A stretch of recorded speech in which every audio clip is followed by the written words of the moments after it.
आता तर तुम्हाला आठवणी पण नकोय.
हे तरी काम तुम्ही का करताय? मंजू नव्हत्या का? तुम्ही का आलात? अहो असं काही नाहीये, मी फक्त आपलं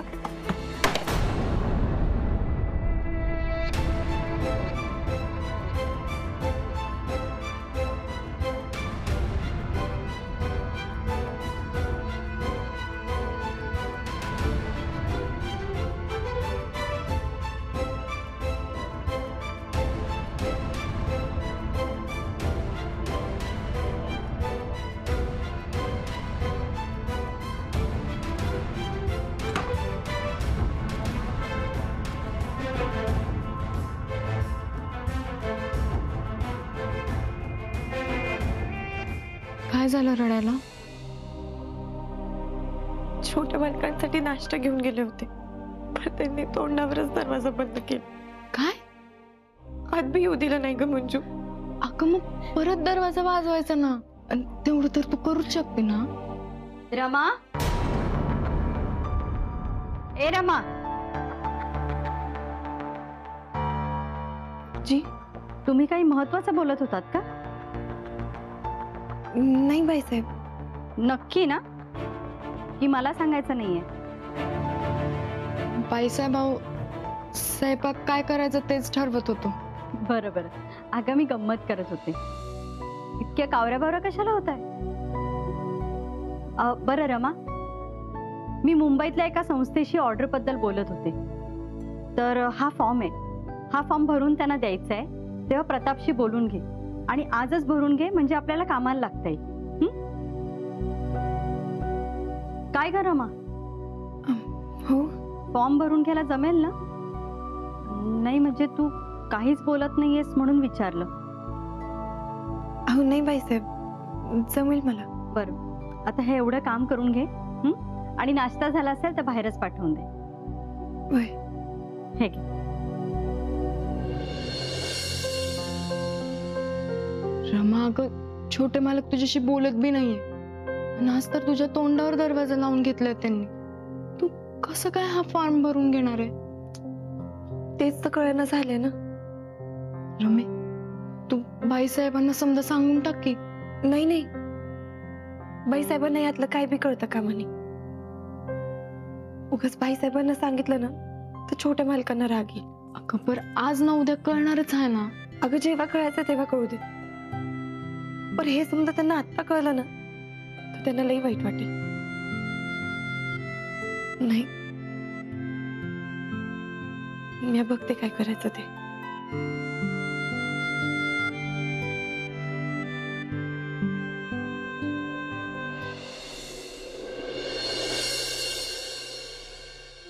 वाव, उपमा किती मस्त झालाय. याचा खमंग वासच सांगत होता की उपमा मस्त झाला असणार आहे, पण खाल्ल्यानंतर कळतंय की हा अजून कमाल झालाय. हो, खरंच खूप छान झालंय. दादा, बरं झालं तू आलास. आज उपमा एवढा भारी झाला ना, तू खाऊन बघ.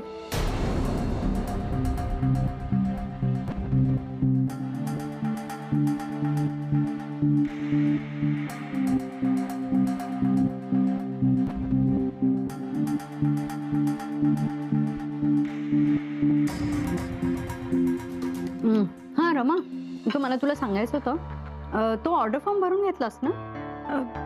नाही बाईसाहेब, आता भरतेच. बरं एक काम कर, बाकी सगळी कामं बाजूला ठेव आणि ते काम पहिले कर. जी. प्रताप, तू आज बाहेर जाणार आहेस का? नाही, घरीच आहे. काही महत्वाची काम आहे.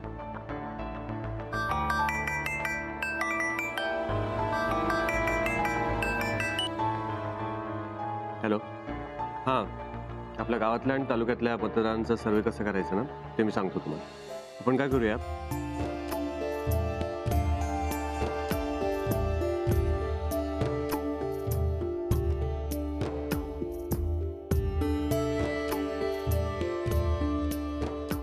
माझ्याकडे एक फॉर्मॅट आहे. मी पंचायत समितीमध्ये येताना तो घेऊन येतो. हो, बरोबर. बाय.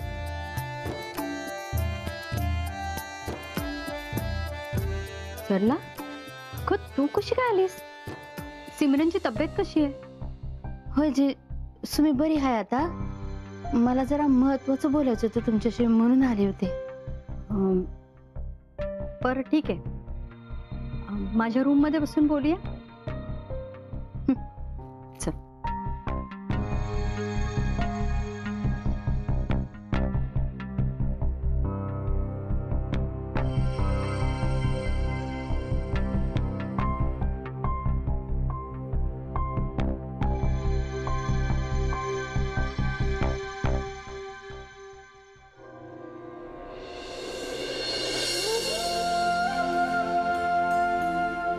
बस. नाही जी, ही तस ठीक आहे मी. अगं शांतपणे बसून बोलूया ना. अगं बस.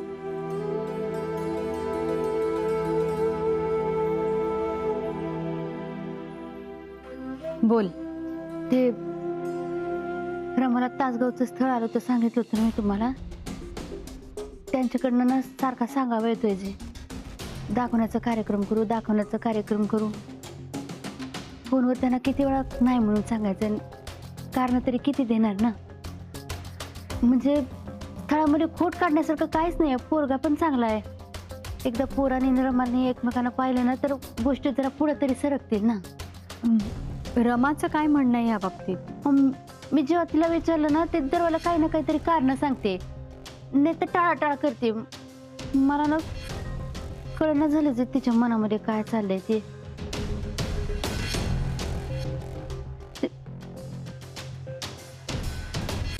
बाईसाहेब, एक विनंती करायची होती तुम्हाला. तुम्ही रमाशी बोलता का? मी म्हणजे तुम्ही तिच्याशी बोलाल ना तर ते तुमचं ऐकेल, तुमच्या शब्दाबाहेर जाणार नाही. तुम्ही जे काय म्हणाल ते ऐकून घेईल. तुम्ही जर बोलात तिच्याशी तर ठीक आहे, मी बोलेन तिच्याशी.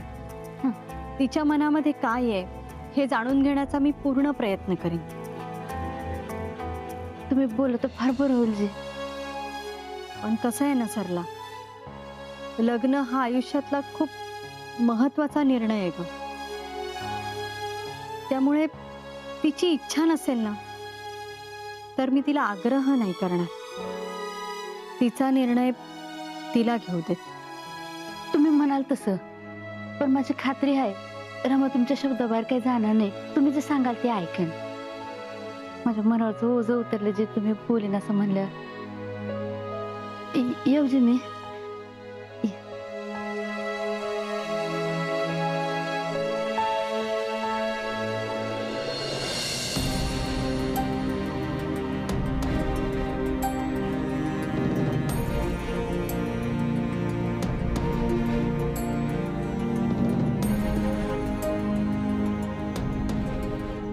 मला काय बी करून हा फार्म छोट्या मालकांकडून भरून घेतलाच पाहिजे. नाही तर बाईसाहेबांना शंका येईल की आमच्यात काहीतरी बिनसले.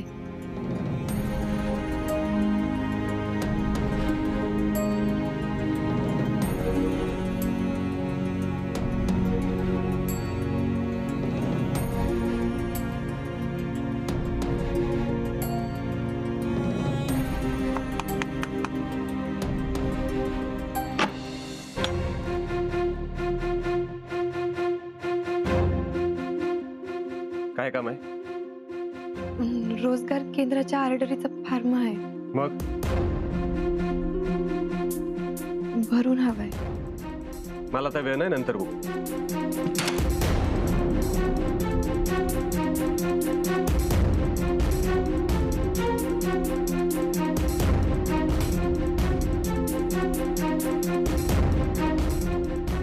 रमा, जरा माझ्या खोलीत येतेस? थोडं बोलायचंय. जी.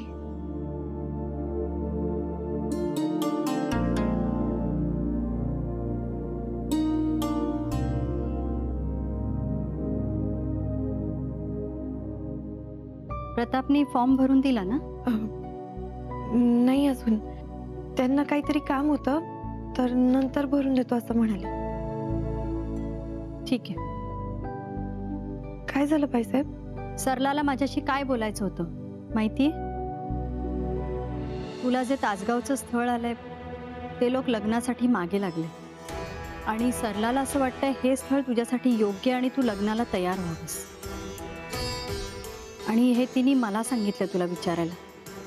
थोडक्यात काय, तुझ्या मनात काय चाललंय हे विचारण्याची जबाबदारी तिने मला दिली.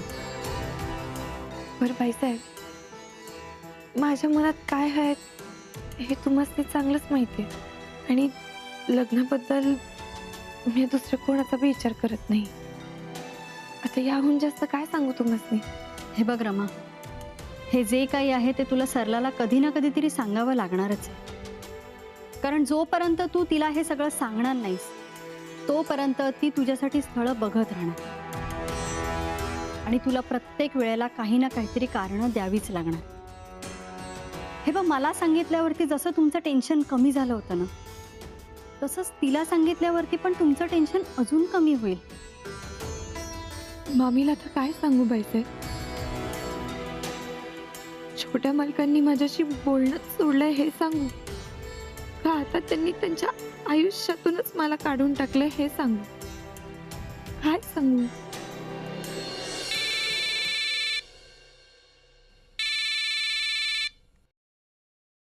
हॅलो, हा हॅलो, मी बोलते. मी कोण? मी सुमी, म्हणजे सगळ्यांची लाडकी सिमरन. बोला.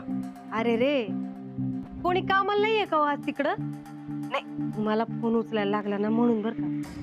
नाही, मी इथेच होतो म्हणून फोन उचललाय. बर बर. छोटे मालक, आई आहे का हो तिथं? हो, मावशी आहेत. अहो, मला जरा बोलायचंय तिच्याशी. सरला मावशी कामात बिझी असतील. तुमचा काही निरोप असेल तर सांगा, मी सांगतो त्यांना. नाही नाही, तुम्ही तिला निरोप द्या की मला तिच्याशी जरा बोलायचंय. कसं आहे ते, रमाला पाहायला तासगावचे पाहुणे येणार आहे ना, तर त्यात पाहुण्यांचा सारखा सारखा फोन येतोय. कधी यायचो, कधी भेटायचो, कधी पोयांचा कार्यक्रम करायचा. तर म्हणून म्हटलं आईच्या कानावर घालावं. हॅलो हॅलो हॅलो, कट झाला. हॅलो हॅलो दादाराया. हा, बोला. अहो, माझं बोलून झालं. अहो, मी काय म्हणते, तुम्ही जरा आईला निरोप द्या की मी फोनवर वाट पाहते म्हणून. नाही, कारण कसं आहे ते पाहुण्यांचं सांगावं लागेल ना मला आईला, त्याशिवाय कसं मी फोन ठेवणार. त्या पाहुण्यांचा परत फोन येण्याआधी ना माझं आईशी बोलणं होणं गरजेचं आहे ना, म्हणून म्हटलं मी थांबते फोनवर. हा, तुम्ही आईला बोलून आण.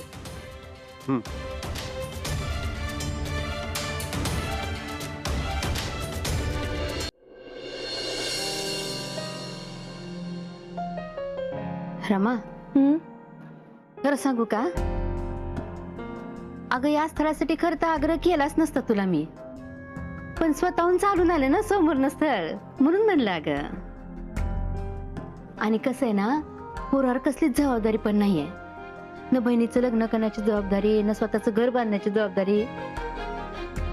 एकुलता एक आहे मुलगा, आणि मुख्य म्हणजे त्याला नोकरी आहे. तालुक्याला कोर्टामध्ये आहे, म्हणजे सरकारी नोकरी झाली की नाही. आणि पोराचे बाबा आहेत ना, ते तुझ्या मामाच्या ओळखीच्यातले आहेत. म्हणजे ओळखीतलं चालून आलेलं स्थळ म्हणल्यानंतर जरा बघायला काय हरकत आहे, नाही का? आणि दिसायला म्हणशील ना तर मुलगा चांगला उंच आहे, दिसायला बरा आहे, आता थोडा सावळा आहे, पण बाकी सगळ्या गोष्टी चांगल्या आहेत म्हणल्यानंतर एखादी गोष्ट सोडायला हरकत नाही, नाही का? आता तुझा मामा कुठे आहे गोरा, झालं की आमचा संसार. आणि खरं सांगू का रमा, तू आणि तो पोरगा असं डोळ्यासमोर आले ना की तुमची जोडी इतकी चांगली वाटते माहिती मला. एकदम बेस्ट. सरला मावशी, जे छोटे मला तुमच्यासाठी सुमियांचा फोन आलाय. त्या म्हणतात तासगावच्या पाहुण्यांचा फोन आला होता, त्याबद्दल बोलायचंय. होय काय फोन घेते जे आली हा.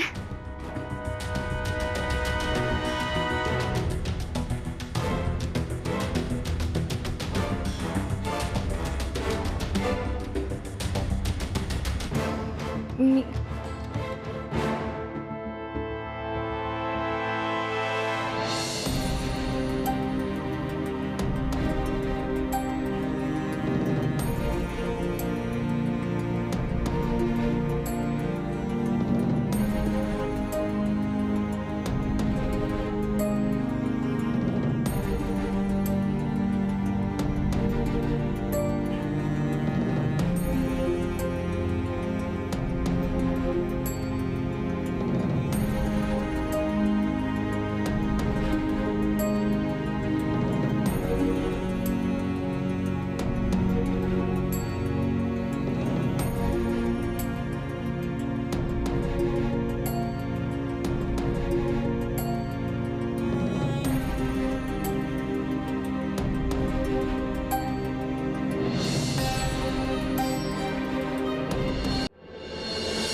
रमा,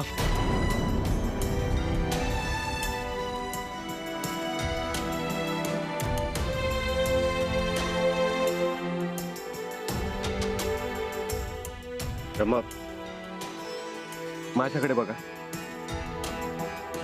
माझ्या डोळ्यामध्ये डोळे घालून मला सांगा, तुम्ही आता जे काही करताय ते सगळं तुमच्या मनाप्रमाणे करताय?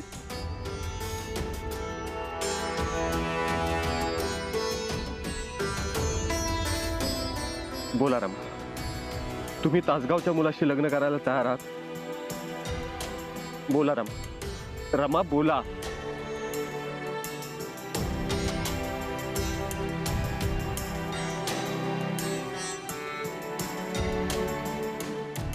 तुम्ही शांत आहात यावरून सगळं समजलंय मला रमा.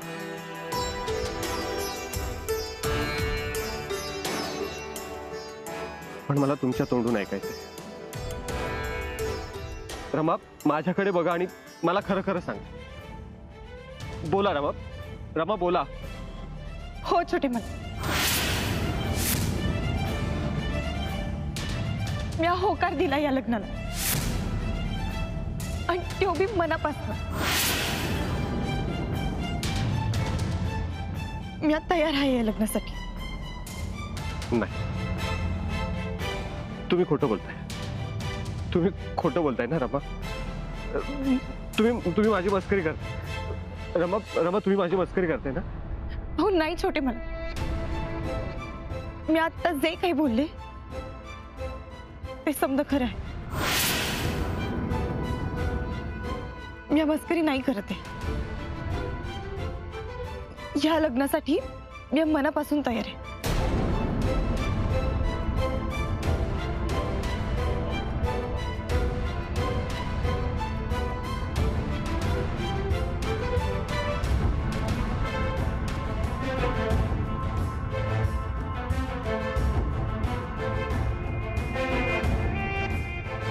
रमा, तुम्ही असं नाही वागू शकत. रमा, तुम्ही मला सोडून नाही जाऊ शकत. रमा, तुम्ही मला सोडून दुसऱ्याशी लग्न नाही करू शकत. रमा, एकदा मागे वळून बघा.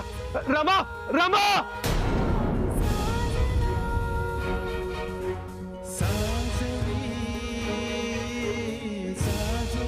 रमा, रमा, तुम्ही असं अचानक मला सोडून नाही जाऊ शकत. रमा, मी तुमच्याशिवाय नाही जगू शकत. आता मी कोणाशी बोलू, कोणाशी भांडू? कोणावर रुसू?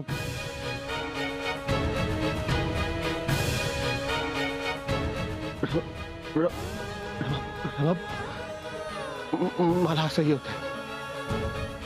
रमा, मला आता असंही होतंय. तुम्ही परत या. रमा, तुम्ही परत या. रमा, रमा, मी तुमच्याशिवाय नाही जगू शकत. रमा!